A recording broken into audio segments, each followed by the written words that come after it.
ಆತ್ಮೀಯ ಶಿಕ್ಷಕರಿಗೆ ವಿದ್ಯಾಚೇತನದ ದಿನ 22ರ ಚಟುವಟಿಕೆಗಳಿಗೆ ಆತ್ಮೀಯ ಸ್ವಾಗತ. ಈ ದಿನದಂದು ನಾವು ಮೊದಲನೇ ಅವಧಿಯಲ್ಲಿ ಎಕ್ಸ್ಚೇಂಜ್ ಗ್ರೀಟಿಂಗ್ಸ್ ಆ್ಯಂಡ್ ಕಾನ್ವರ್ಸೇಷನ್ ಈ ಅವಧಿಗೆ ಸಂಬಂಧಪಟ್ಟಂತೆ ಇಲ್ಲಿ ಮಕ್ಕಳು ಸ್ಲೋ ಆಗಿ ನಡ್ಕೊಂಡು ಒಳಗಡೆ ಕ್ಲಾಸ್ ರೂಮ್ಗೆ ಬರ್ತಾರೆ. ಬಂದ ನಂತರ ಸರ್ಕಲಲ್ಲಿ ನಿಂತ್ಕೊಂಡು ರಾಕೆಟ್ ಚಪ್ಪಾಳೆಯನ್ನು ಹಾಕಿಸ್ಬೇಕಾಗತ್ತೆ. ಇದಕ್ಕೆ ಪೂರಕವಾಗಿ ವಿಡಿಯೋ ಇದೆ, ರಾಕೆಟ್ ಚಪ್ಪಾಳೆ ಹೇಗೆ ಹಾಕಿಸ್ಬೇಕು ಅಂತ. ಇಲ್ಲ ನಿಮ್ಮ ಪರಿಚಯ ಇತ್ತು ಅಂದರೆ ಅದನ್ನೇ ಹಾಕಿಸ್ಬೋದು. ಸೊ ಅದೇ ರೀತಿಯಲ್ಲಿ ನಿರ್ವಹಣೆ ಮಾಡಬೇಕು. ಅದಾದ ನಂತರ ಇಲ್ಲಿ ಸಿಂಬಲ್ಸ್ ಅಂತೇಳಿ ಒಂದು ಆ್ಯಕ್ಟಿವಿಟಿ ಇದೆ. ಅಂದರೆ ಕೆಲವೊಂದು ಫ್ಲ್ಯಾಶ್ ಕಾರ್ಡ್ಸ್ಗಳನ್ನು, for example drinking water, hand wash, ಈ ರೀತಿಯಾದಂಥ ಚಿತ್ರಗಳಿರುವಂತಹ ಫ್ಲ್ಯಾಶ್ ಕಾರ್ಡ್ಗಳನ್ನು ಬಳಸ್ಕೊಂಡು ಈ ಒಂದು ಚಟುವಟಿಕೆಯನ್ನು ಮಾಡಬೇಕಾಗತ್ತೆ. ಇದಕ್ಕೆ ಪೂರಕವಾಗಿ ಚಟುವಟಿಕೆ ಇದೆ, ಅದೇ ರೀತಿಯಲ್ಲಿ ನೀವು ನಿರ್ವಹಣೆ ಮಾಡಬಹುದು. ರಾಕೆಟ್ ಚಪ್ಪಾಳೆ ಹಾಕೋಣ. ಎಲ್ಲರೂ ಗೊತ್ತಿದೆಲ್ಲ ರಾಕೆಟ್ ಚಪ್ಪಾಳೆ ಹೇಳ್ಕೊಟ್ನಲ್ಲ, ಅದನ್ನೇ ಸರಿ ಮಾಡೋಣ. Ready, 1 2 3 start.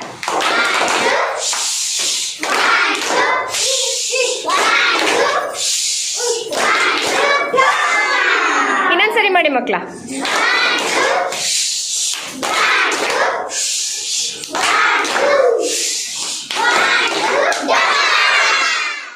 ನಾನಿಲ್ಲಿ ಕೆಲವೊಂದು ಫ್ಲ್ಯಾಶ್ ಕಾರ್ಡ್ಸ್ಗಳನ್ನ ಇಟ್ಟಿದ್ದೀನಿ. ಇವುಗಳಲ್ಲಿ ಒಬ್ಬೊಬ್ಬರು ಒಂದೊಂದು ತೊಗೋಬೇಕು. ಅದು ಏನು ಮಾಡ್ತಿದ್ದಾರೆ ಅನ್ನೋದನ್ನು ಅದ್ರ ಬಗ್ಗೆ ಮಾತನಾಡಬೇಕು. ಯಾಕೆ ಆ ಕೆಲಸ ಮಾಡ್ತಾರೆ ಅನ್ನೋದನ್ನು ಹೇಳಬೇಕು. ಫಾರ್ ಎಕ್ಸಾಂಪಲ್ ಇಲ್ಲಿ ನಾನು ಒಂದು ಚಿತ್ರ ತೋರಿಸ್ತೀನಿ ನೋಡಿ. ಇಲ್ಲಿ ಏನು ಮಾಡ್ತಿದ್ದಾಳೆ ಇವಳು? ಯಾಕೆ ತಲೆ ಬಾಚಬೇಕು ಮಕ್ಕಳ? ಚೆನ್ನಾಗಿ ಕಾಣಬೇಕು, ಮತ್ತೆ ಅದೊಂದು ಸ್ವಚ್ಛತೆ, ವೈಯಕ್ತಿಕ ಸ್ವಚ್ಛತೆ ಅದು. ಹಾಗಾಗಿ ನಾವು ಚೆನ್ನಾಗಿರ್ಬೇಕು ಅಂದರೆ ನಮ್ಮ ತಲೆ ಕೂದಲು ಚೆನ್ನಾಗಿ ಕಾಪಾಡ್ಕೋಬೇಕು ಅಂದರೆ ಕೂದಲನ್ನ ಬಾಚಬೇಕು ಅಲ್ವಾ? ಓಕೆ, ಅದೇ ರೀತಿಲಿ ನೀವು ನನ್ನ ಫ್ಲ್ಯಾಶ್ ಕಾರ್ಡ್ನ ತೊಗೋಬೇಕು. ಅದು ಏನು ಮಾಡ್ತಿದ್ದಾರೆ ಅಂತ ಹೇಳಬೇಕು, ಅದನ್ನು ಯಾಕೆ ಮಾಡಬೇಕು ಅಂತ ಹೇಳಬೇಕು. ಆಯಿತಾ? ಕೃತಿಕಾ ತಗೋಪ ಒಂದು ತೋರಿಸಿ ಕಡೆಗೆ. ಏನು ಮಾಡ್ತಿದ್ದಾರೆ? ಮುಖ ತೊಳಿತಾ ಇದ್ದಾರೆ. ಹೌದು, ಮುಖ ಏನಕ್ಕೆ ತೊಳಿಬೇಕು ಮಕ್ಕಳ? ನಾವು ಸ್ವಚ್ಛವಾಗಿ ಕಾಣಲಿಕ್ಕೆ, ಚೆನ್ನಾಗಿ ಕಾಣೋದಕ್ಕೆ, ಅಥವಾ ಮುಖದಲ್ಲಿ ಕೊಳೆ ಎಲ್ಲ ಇದ್ದರೆ ಹೋಗೋದಕ್ಕೆ, ಧೂಳು ಅಥವಾ ಕೊಳೆಯನ್ನು ತೆಗೆಯೋದಕ್ಕೆ ನಾವು ಮುಖವನ್ನು ತೊಳಿಬೇಕು. Very good. ಅನುಶ್ರೀ ಬೇಗ ತಗೊಳ್ಳಿ. ಏನು ಮಾಡ್ತಿದ್ದಾರೆ? ನೀರು ಕುಡಿತಾರೆ. ನೀರೇನು ಕುಡಿಬೇಕು?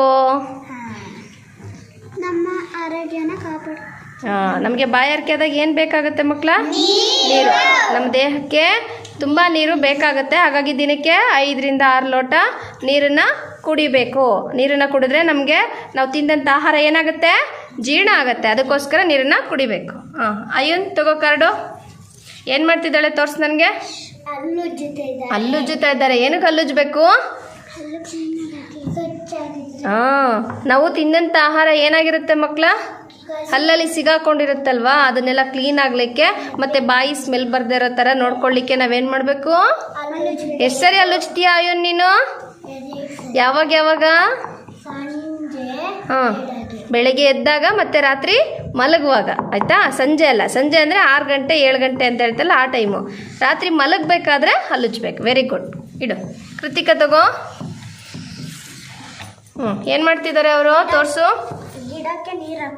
ಗಿಡಕ್ಕೆ ನೀರು ಹಾಕ್ತಿದ್ದಾರೆ. Very good. ಏನಕ್ಕೆ ಗಿಡಕ್ಕೆ ನೀರು ಹಾಕ್ಬೇಕು ಮಕ್ಕಳ?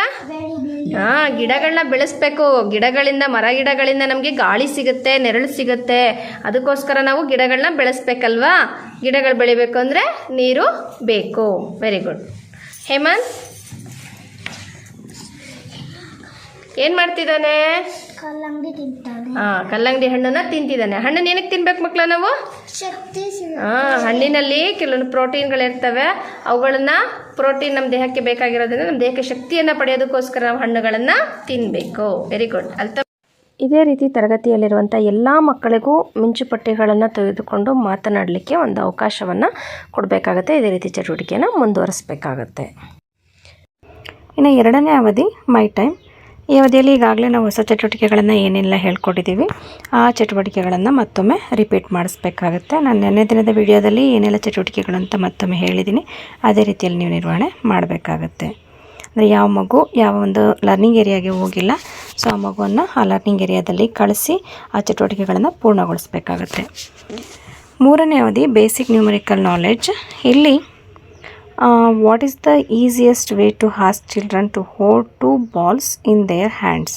ಅಂದರೆ ಇಲ್ಲಿ ಭಾರ ಮತ್ತು ಹಗುರ ಇದಕ್ಕೆ ಸಂಬಂಧಪಟ್ಟಂಥ ಆ್ಯಕ್ಟಿವಿಟಿಯನ್ನು ಮಾಡಿಸ್ಬೇಕಾಗತ್ತೆ. ಅಂದರೆ ಮಕ್ಕಳಿಗೆ ಭಾರ ಮತ್ತು ಹಗುರ ಇದರ ಕಾನ್ಸೆಪ್ಟನ್ನು ಮೂಡಿಸುವಂತಹ ಚಟುವಟಿಕೆಗಳನ್ನು ಇಲ್ಲಿ ಮಾಡಿಸ್ಬೇಕಾಗತ್ತೆ. ಇದಕ್ಕೆ ಸಂಬಂಧಪಟ್ಟಂತೆ ನೀವು ಶಾಲೆಯಲ್ಲಿರುವಂಥ ವಸ್ತುಗಳನ್ನು ಬಳಸ್ಕೊಂಡು ಯಾವುದು ಭಾರ ಇದೆ, ಯಾವುದು ಹಗುರ ಇದೆ ಅನ್ನೋದನ್ನು ಮಕ್ಕಳಿಗೆ ಹೇಳ್ಕೊಡ್ಬೇಕಾಗತ್ತೆ. 4ನೇ ಅವಧಿ ಕ್ರಿಯೇಟಿವ್ ಆರ್ಟ್ಸ್. ಈ ಒಂದು ಅವಧಿಗೆ ಸಂಬಂಧಪಟ್ಟಂತೆ ಇಲ್ಲಿ ask the children to create pictures for the letters they have copied and arrange the object according to the numbers. Encourage the children to create a picture of Kannada, English and of the numbers ಅಂತೇಳಿ ಕೊಟ್ಟಿದ್ದಾರೆ. ಇದಕ್ಕೆ ಸಂಬಂಧಪಟ್ಟಂತೆ ಕೆಲವೊಂದು ಅಕ್ಷರಗಳನ್ನು ಬರೆದುಕೊಟ್ಟು ಅದನ್ನು copy ಮಾಡಿಸ್ಬೇಕಾಗತ್ತೆ. ಜೊತೆಗೆ arrange the object according to the numbers ಅಂತೇಳಿ ಕೊಟ್ಟಿದ್ದಾರೆ. ಇದಕ್ಕೆ ಪೂರಕವಾಗಿ ವಿಡಿಯೋ ಇದೆ, ನೀವು ಅದೇ ರೀತಿಯಲ್ಲಿ ನಿರ್ವಹಣೆ ಮಾಡಬಹುದು. ನೋಡಿ ಮಕ್ಕಳ, ಇಲ್ಲಿ ನಿಮ್ಮ ಮುಂದೆ ತುಂಬ ವಸ್ತುಗಳನ್ನ ಇಟ್ಟಿದ್ದೀನಿ. ಅದರಲ್ಲಿ ಒಂದೇ ಥರ ವಸ್ತುಗಳು ಇದ್ದಾವೆ, ಜಾಸ್ತಿ ವಸ್ತುಗಳಿದೆ. ಈಗ ನನಗೆ ಏನು ಮಾಡಬೇಕು ಅಂದರೆ, ಈ ಕಡೆ ಲೈನಲ್ಲಿ ಕೂತಿರೋರು ಈ ಒಂದೊಂದು 2 ವಸ್ತುನ ನೀವು ನಿಮ್ಮ ಪಕ್ಕ ಇಟ್ಕೋಬೇಕು. ಒಂದೊಂದು ಅಂದರೆ ಇಲ್ಲಿ ಉದಾಹರಣೆ ನೋಡಿ, ಇಲ್ಲಿ ಈ ಬಾಕ್ಸನ್ನ ತೆಗೆದು ಯಶಸ್ವಿನಿ ಇಲ್ಲಿಗೆ ಇಟ್ಕೋತಾಳೆ ಒಂದು, ಆಯಿತಾ. ಇನ್ನು ಈ ಡೈಸನ್ನು ತೆಗೆದು ಇಟ್ಕೋತಾಳೆ, ಆಯಿತಾ. ಈಗ ಅವ್ನು ನೇರವಾಗಿ ಯಾರು ಅಯ್ಯನ್ ಕೂತಿದ್ದಾನಲ್ಲ, ಆ ಬಾಕ್ಸ್ಗಳು ಉಳಿದವೆ ಎಷ್ಟಿದೆ ಅದನ್ನು ನೀನು ಅಲ್ಲಿ ಜೋಡಿಸ್ಕೋಬೇಕು. ಹಾಗೆ ಡೈಸ್ ಎಷ್ಟಿದ್ದಾವೆ, ಆ ಡೈಸ್ಗಳು ಎಷ್ಟಿದ್ದಾವೆ ಅಂತ ನೀನು ಪಕ್ಕಕ್ಕೆ ಜೋಡಿಸ್ಕೋಬೇಕು. ಹಾಗೆ 2ನೇವರು ಕಪ್ ಜೋಡಿಸಿ, ಆಮೇಲೆ ಈ ಕಡೆನೂ 1 ಕಪ್ ಜೋಡಿಸ್ಬೇಕು. ಒಂದೊಂದು ಜೋಡಿಸ್ಬೇಕು. ನೀವು ಈ ಕಡೆಯಲ್ಲಿ ಏನಾದ್ರು ಒಂದೊಂದು ಜೋಡಿಸ್ಬೇಕು, ಅಲ್ಲಿರೋದನ್ನು ತೊಗೊಂಡು. ನೀವು ಉಳಿದವೆಲ್ಲನೂ ನಿಮ್ಮ ಕಡೆಗೆ ಜೋಡಿಸ್ಕೋಬೇಕು. ಗೊತ್ತಾಯ್ತಾ? ಜೋಡಿಸಿ ನೋಡ್ತೀನಿ ಈಗ. ಹಾಂ, ಯಶಸ್ವಿನಿದಾಗಿದೆ ಬಿಡು. ಕೃತಿಕಾ ನೆಕ್ಸ್ಟ್ ಜೋಡಿಸು ನೀನು, ಬೇಗ ತಗೋ. ಅದು ಬಿಟ್ಟು ತಗೋಬೇಕು, ಒಂದೊಂದೇ ಜೋಡಿಸ್ಬೇಕು. ಒಂದೊಂದು ವಸ್ತು ಒಂದೊಂದು ತೊಗೋಬೇಕು ನೀನು. ಇನ್ನೊಂದು ತಗೋ, ಬೇರೆ ವಸ್ತು ತಗೋ. ಹಾಂ, ಗುಡ್. ನೆಕ್ಸ್ಟ್ ಅನುಶ್ರೀ, ಅವ್ರು ತೊಗೊಂಡ್ರೆ ಬಿಟ್ಟು ತಗೋ. ತೆಗಿ ಅದನ್ನು ಬಾಕ್ಸನ್ನು ತಗೋ. ಓಕೆ ಹಾಂ, ಓಕೆ. ಸ್ಟ್ರೈಟಾಗಿ ಅದನ್ನು ಮಲಗಿಸ್ಬಿಟ್ಟಿಡು. ಹಾಂ, ಕೃತಿಕಾ ತಗೋ ಬೇಗ. ಇನ್ನು ಉಳಿದಿದ್ದು ತಗೋ, ಯಾವುದು ಉಳಿದಿದೆ ನೋಡು. ಅದಾಗಿದೆ. ಹಾಂ, ವೆರಿ ಗುಡ್. ಆಮೇಲೆ ಹಾಂ ತಗೋ, ಈ ಕಡೆಗೆ ತಗೋ. ನಿನ್ನ ಪಕ್ಕ ಸ್ಟ್ರೈಟಾಗಿ ಜೋಡಿಸಿ, ಮುಂದಕ್ಕೆ ಜೋಡಿಸಿ ಕಾಣಂಗೆ. ಅನುಶ್ರೀ ಮುಂದಕ್ಕೆ ಜೋಡಿಸು. ಹಾಂ, ಜೋಡಿಸಿದ್ರಿ ಅಲ್ಲ, ಈ ಥರ ಜೋಡಿಸಿ. ನನ್ನ ಕಡೆಗೆ ಸ್ಟ್ರೈಟಾಗಿ ಜೋಡಿಸಿ, ಹಿಂಗೆ ಜೋಡಿಸಿ. ಜೋಡಿಸಿ ನನಗೀಗ ಜೋಡಿಸಿ. ಮುಂದೆ ಜೋಡಿಸು ಅನುಶ್ರೀ ಒಂಚೂರು. ಒಂದೊಂದು ಸಪ್ರೇಟ್ ಜೋಡಿಸ್ಬೇಕು, ಹಿಂದೆ ಮುಂದೆ ಜೋಡಿಸ್ಬೇಕು. ಹಾಗೆ ಹಾಂ, ಹಿಂದೆ ಕುತ್ಕೊಳ್ಳಿ ನೀವು. ಇದು ಕಾಣಂಗೆ ಮಾಡಪ್ಪ, ಬಿಲ್ಡಿಂಗ್ ಬ್ಲಾಕ್ಸ್ ಈ ಕಡೆ ಕಾಣಂಗಿಡು. ಹಾಂ, ವೆರಿ ಗುಡ್. ಈಗ ಹಿಂಗೆ ಜೋಡಿಸಿದ್ರಿ ಅಲ್ವಾ. ಈಗ ಆಪೋಸಿಟ್ ಇರೋರು ಉಳಿದಿರೋನ್ನ ಅವ್ರು ಏನು ಜೋಡಿಸಿದ್ದಾರೆ ಅದನ್ನು ಫಸ್ಟಿಗೆ ಜೋಡಿಸ್ಬೇಕು, ಆಯಿತಾ. ಅವ್ರು ನೇರಕ್ಕೆ ಜೋಡಿಸ್ಬೇಕು. ಜೋಡಿಸಿ ನೋಡೋಣ. ಹಾಂ, ಈಗ ನೋಡಿ, ಆ ಕಡೆ ಒಂದೊಂದು ಜೋಡಿಸಿದ್ರು, ಇನ್ನು ಉಳಿದಿರೋನ್ನ ನೀವು ಜೋಡಿಸಿದ್ದೀರಾ. ಈಗ ಎಣಿಸಿದ್ದೀರಾ ಅಂತ ಗೊತ್ತಾಯಿತು. ಯಾವುದ್ಯಾವ್ದು ಎಷ್ಟೆಷ್ಟಿದೆ ಅಂತ ನಾನು ಕೇಳ್ತಾ ಬರ್ತೀನಿ. ಹಾಂ, ಅದೇ ರೀತಿ ಏನು ಮಾಡ್ಬೇಕು ನೀವು, ಎಷ್ಟೆಷ್ಟಿದೆ ಅಂತ ನನಗೆ ಎಣಿಸಿ ಹೇಳಬೇಕು. ಇಲ್ಲಿ ಕೃತಿಕಾ, ನಿನ್ನ ಹತ್ರ ಎಷ್ಟು ಪೆನ್ ಇದೆ? ಪೆನ್ ಎಷ್ಟಿದೆ? 1 ಪೆನ್ನು, 1 ಸ್ಟ್ರಾ ಇದೆ ಅಲ್ವಾ. ಹಾಂ, ಇಲ್ಲಿ ಎಷ್ಟು ಪೆನ್ ಇದೆ? ಪೆನ್ ಎಷ್ಟಿದೆ ನಿನ್ನ ಹತ್ರ? 3. ಸ್ಟ್ರಾಗಳು ಎಷ್ಟಿದೆ? 4. Very good. ಈಗ ಅನುಶ್ರೀ, ನಿನ್ನ ಹತ್ರ ಎಷ್ಟು ಬಾಕ್ಸ್ ಇದೆ? 1. ನಿನ್ನ ಹತ್ರ ಎಷ್ಟು ಬಾಕ್ಸ್ ಇದೆ? 1 ಇದೆ. ಹಾಂ, ನಿನ್ನ ಹತ್ರ ಅದು ಬಿಲ್ಡಿಂಗ್ ಬ್ಲಾಕ್ಸ್ ಎಷ್ಟಿದೆ? 1. ನಿನ್ನ ಹತ್ರ ಎಷ್ಟಿದೆಯಪ್ಪ ಬಿಲ್ಡಿಂಗ್ ಬ್ಲಾಕ್ಸು? 12. Very good. ಕೃತಿಕನ ಹತ್ರ ಲೋಟ ಎಷ್ಟಿದೆ? 1. ಹಾಂ, ಹೇಮಂತ್ ಹತ್ರ ಲೋಟ ಎಷ್ಟಿದೆ? 10 ಇದೆ. Very good. ಕೃತಿಕನ ಹತ್ರ ಮ್ಯಾಚ್ ಬಾಕ್ಸ್ ಎಷ್ಟಿದೆ? 1. ಹಾಂ, ಅದೇ ಥರದ ಮ್ಯಾಚ್ ಬಾಕ್ಸ್ ಹೇಮಂತ್ ಹತ್ರ ಎಷ್ಟಿದೆ? 9 ಇದೆ. Very good. ಯಶಸ್ವಿನಿ ಹತ್ರ ಎಷ್ಟಿದೆ ಬಾಕ್ಸ್? ಅದು 1. ಅಯ್ಯನ ಹತ್ರ ಎಷ್ಟಿದೆ ಬಾಕ್ಸ್ಗಳು? 5 ಬಾಕ್ಸ್ ಇದೆ. Very good. ಹಾಂ, ಡೈಸ್ ಎಷ್ಟಿದೆ ಯಶಸ್ವಿನಿ ಹತ್ರ? 2. ಎಲ್ಲಿದೆ ಡೈಸ್? ಎಷ್ಟಿದೆ? 1. ಹಾಂ, ನಿನ್ನ ಹತ್ರ ಎಷ್ಟಿದೆ ಡೈಸು? 9. Very good. ನೋಡಿದ್ರಾ, ಈ ಕಡೆ ಒಂದೊಂದು ಇಟ್ಟಿದ್ದೀನಿ, ಈ ಕಡೆ ಎಲ್ಲರ ಹತ್ರ ಒಂದೊಂದು ವಸ್ತುಗಳಿದೆ. ಅದೇ ಥರ ಇರೋ ವಸ್ತುಗಳು ಇಲ್ಲಿ ಜಾಸ್ತಿ ಇದೆ ಅಲ್ವಾ. ಜಾಸ್ತಿ ಇದೆ. ನೋಡ್ತಿದ್ದೀರಲ್ಲ. ಹಾಂ, ಹೋಲಿಕೆ ಗೊತ್ತಾಯ್ತಾ ನಿಮ್ಗೆ? ಇಷ್ಟು ಬಾಕ್ಸ್ಗಳನ್ನ ಮಿಕ್ಸ್ ಮಾಡಿ ಹಾಕಿದ್ರು ಕೂಡ ನಿಮಗೆ ಅದೇ ಥರದನ್ನು, ಒಂದೇ ಥರ ವಸ್ತುಗಳನ್ನ ನೀವೇನು ಮಾಡಿದ್ದೀರಾ, ಈಗ ಗುಂಪು ಮಾಡಿದ್ದೀರಾ. ಮತ್ತಲ್ಲಿ ಎಷ್ಟೆಷ್ಟಿದೆ ಅಂತ ಕೂಡ ಏನು ಮಾಡಿದ್ದೀರಾ, ಎಣಿಸಿ ಹೇಳ್ತಿದ್ದೀರಾ. ಗೊತ್ತಾಗ್ತಿದೆಯಾ ಅಲ್ತಮಾಷ್? ಎಣಿಸ್ತೀಯ ನೀನು ಸರಿ? ಹಾಂ, ಈಗ ಎಲ್ಲರನ್ನೂ ಕರಿತೀನಿ. ಎಲ್ಲರೂ ಬಂದು ಎಷ್ಟೆಷ್ಟು ಬಾಕ್ಸ್ಗಳಿದೆ, ಎಷ್ಟು ಲೋಟಗಳಿದೆ, ಎಷ್ಟು ಡೈಸ್ಗಳಿದೆ, ಎಷ್ಟು ಮ್ಯಾಚ್ ಬಾಕ್ಸ್ ಇದೆ ಅಂತ ನನಗೆ ಎಣಿಸಿ ಹೇಳಬೇಕು. ಈಗ 5ನೇ ಅವಧಿ ಲ್ಯಾಂಗ್ವೇಜ್ ಡೆವಲಪ್ಮೆಂಟ್. ಈ ಒಂದು ಅವಧಿಗೆ ಸಂಬಂಧಪಟ್ಟಂತೆ ಪ್ರೊಫೈಲ್ ಪಿಕ್ಚರ್ ಅಂತ ಎಲ್ಲ ಆ್ಯಕ್ಟಿವಿಟಿ ಇದೆ. ಇಲ್ಲಿ 2 ಚಟುವಟಿಕೆಗಳನ್ನು ಕೊಡಲಾಗಿದೆ. ಮೊದಲನೇದು ವಾಟರ್ ಸೋರ್ಸಸ್ ಯಾವ್ದ್ಯಾವ್ದಿದೆ ಅಂತ ನಾವು ಚಿತ್ರಗಳನ್ನ ಬಳಸಿ ಮಕ್ಕಳಿಗೆ ಪರಿಚಯ ಮಾಡಿಕೊಡ್ಬೇಕಾಗತ್ತೆ. ಜೊತೆಗೆ ಇನ್ನೊಂದು ವಾಲ್ಪೇಪರ್ನ ಅಂದರೆ ಆ್ಯನಿಮಲ್ಸ್, ಬರ್ಡ್ಸ್, ಥಿಂಗ್ಸಿಗೆ ಸಂಬಂಧಪಟ್ಟಂತಹ ಆ ವಾಲ್ಪೇಪರ್ನ ರೆಡಿ ಮಾಡೋದಕ್ಕೆ ಅಲ್ಲಿ ರೆಡಿ ಮಾಡಬೇಕಾಗತ್ತೆ. ಇದಕ್ಕೆ ನಾವು ಹಳೆಯ ನಲಿಕಲಿ ಕಾರ್ಡ್ಗಳನ್ನು ಬಳಸ್ಕೋಬೋದು, ಅದರಲ್ಲಿರುವಂಥ ಚಿತ್ರಗಳನ್ನು, ಅಥವಾ ನ್ಯೂಸ್ ಪೇಪರಲ್ಲಿರುವಂಥ ಚಿತ್ರಗಳನ್ನು ಬಳಸ್ಕೊಂಡು ವಾಲ್ಪೇಪರ್ನ ರೆಡಿ ಮಾಡಬೇಕಾಗತ್ತೆ ಆ್ಯಂಡ್ ಅದನ್ನು ಕ್ಲಾಸ್ ರೂಮ್ನಲ್ಲಿ ಡಿಸ್ಪ್ಲೇ ಮಾಡಬೇಕಾಗತ್ತೆ. ಇನ್ನು 6ನೇ ಅವಧಿ ಔಟ್ಡೋರ್ ಗೇಮ್ಸ್. ಇದಕ್ಕೆ ಸಂಬಂಧಪಟ್ಟಂತೆ ಸ್ಕಿಪ್ಪಿಂಗ್ ಅಂತ ಕೊಟ್ಟಿದ್ದಾರೆ. ಅಂದರೆ ರೋಪ್ನ ಬಳಸ್ಕೊಂಡು ಸ್ಕಿಪ್ಪಿಂಗನ್ನು ಮಕ್ಕಳಿಂದ ಆಡಿಸ್ಬೇಕಾಗತ್ತೆ. ಅಂದರೆ 2 ತುದಿಗಳನ್ನು 2 ಮಕ್ಕಳು ಇಟ್ಕೊಂಡು ಸ್ಕಿಪ್ಪಿಂಗ್ ಮಾಡುವಂಥ ವಿಧಾನದಲ್ಲರೂ ಹೇಳ್ಕೊಡ್ಬೋದು. ಒಟ್ಟು ಸ್ಕಿಪ್ಪಿಂಗ್ಗೆ ನಮ್ಗೆ ಗೊತ್ತಿರುವಂಥ ವಿಧಾನದಲ್ಲಿ ಹೇಳ್ಕೊಟ್ಟು ಮಾಡಿಸ್ಬೇಕಾಗತ್ತೆ.